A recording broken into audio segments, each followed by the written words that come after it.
Hey guys, and welcome to Petrol, and welcome to this week's Midweek 180. Whew, we've got a heat wave in the UK at the moment, baby.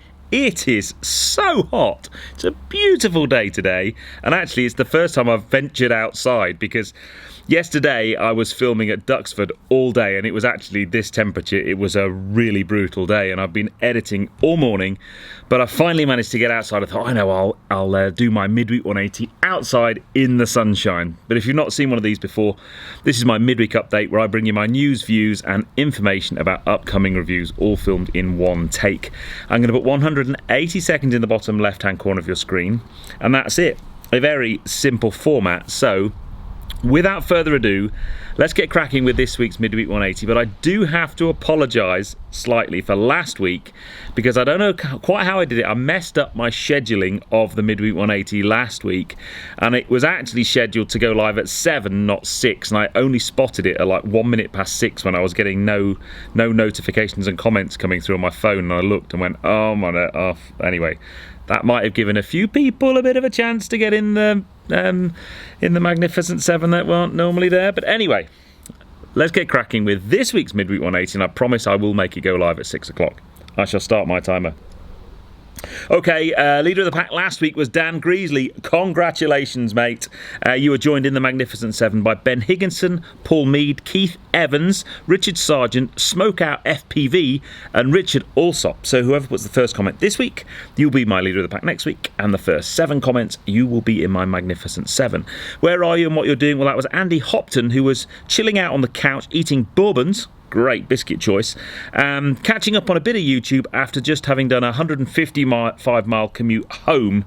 But that sounds pretty cool to me, mate. Chilling out, but wherever you are right now, put it in the comments, and I'll give you a shout out next week. Last week's question was about movie cars. Mega list of cars, but I've also now got a brilliant list of movies that I really need to go back and watch, which was an unintended consequence of that question. This week's question, I wanted to know what the most unusual car you've ever driven is. When I was filming yesterday for Tuesday's video, which I'll mention in a moment, I drove something called a Delahaye 135M, and it had a really unusual gearbox. And it was a very, very interesting. I only drove it for like 5 or 10 minutes around Duxford, but it was really interesting. I'd love to know any interesting and different cars you've driven. They're normally the older ones, I guess. Formula 1 news, well, I guess Zanvoort from the weekend was a pretty spectacular looking race, although it was a bit dull. Max won. Congratulations, Max.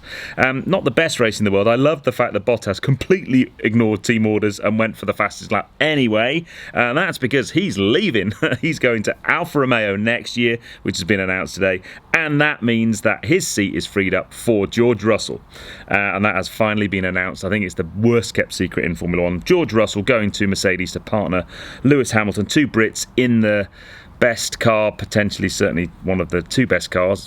Red Bull's doing quite well at the moment. I can't wait to see what George Russell can do in that car next year. I can't wait to see how Lewis deals with him as well. New car news, well, I was at Salon Privé at the weekend, which was amazing, and I'll be doing a film on that which will drop on the channel on Friday.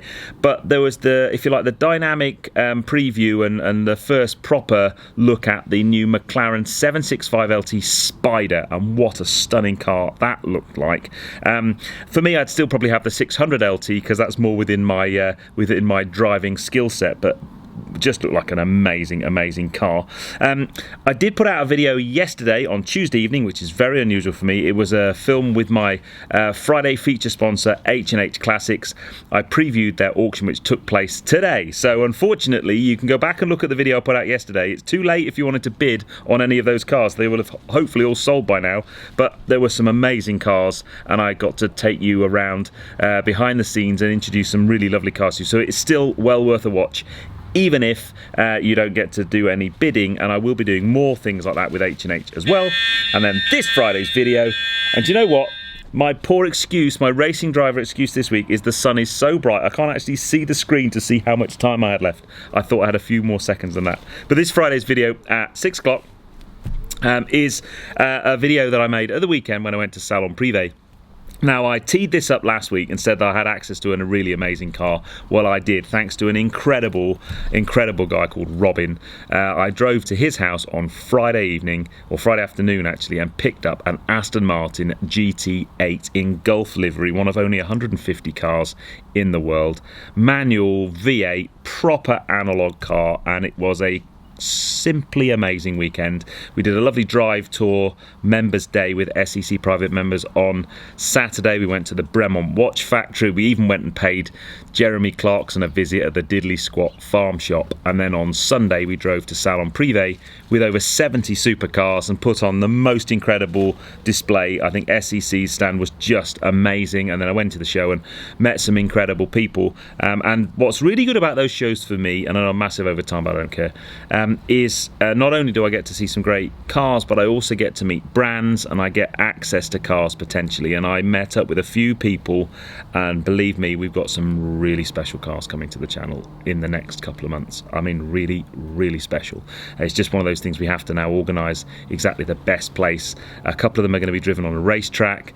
A couple of them are just proper special. So very, very excited with what came out of Salon Privé. But tune in on Friday at 6 o'clock for it's basically, I'm just going to call it my weekend with a GT8, because I had just an amazing weekend pretending that it was my car, having some incredible drives, meeting some amazing people. And then the last thing just to mention, and it is very, very exciting, but I just want to kind of tee up what's going to be happening. It's just over a week now until we go to Morocco. A week on Saturday we fly. We're keeping an eye on all government guidance. Currently we have a green light to go. It's all good.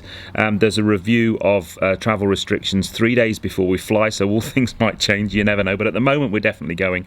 How that works in terms of my schedule of videos and so on, I'm still not quite sure yet. I'm going to try and edit some extra stuff, so I've got content to cover me for those for the days while I'm away, but I also want to try and create content while I'm in Morocco, and I'm super excited about that trip. It's going to be really very, very special indeed, and I can't wait to share the content with you. And I just hope the content does well, because so far the stuff I've done with Future Terrain, it's been great content, amazing people to meet, but it's just not done very well in terms of views, which I think's such a shame.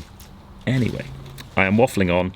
I just felt like a bit of a chat with you today. I've been a really busy few days and I wanted to talk to my peddlers, and I don't care. I know lots of you said make it a midweek 360. I'll never do that. It will always be a 180. I'll always have a bit of fun trying to squeeze the main bit that I script, which is this bit, and put that into the 180 seconds, because that's how I've been doing it for the last 4.5 years, and I don't really plan to change, to be honest. But the video is always going to be over 180 seconds long. It's like 6 or 7 minutes normally.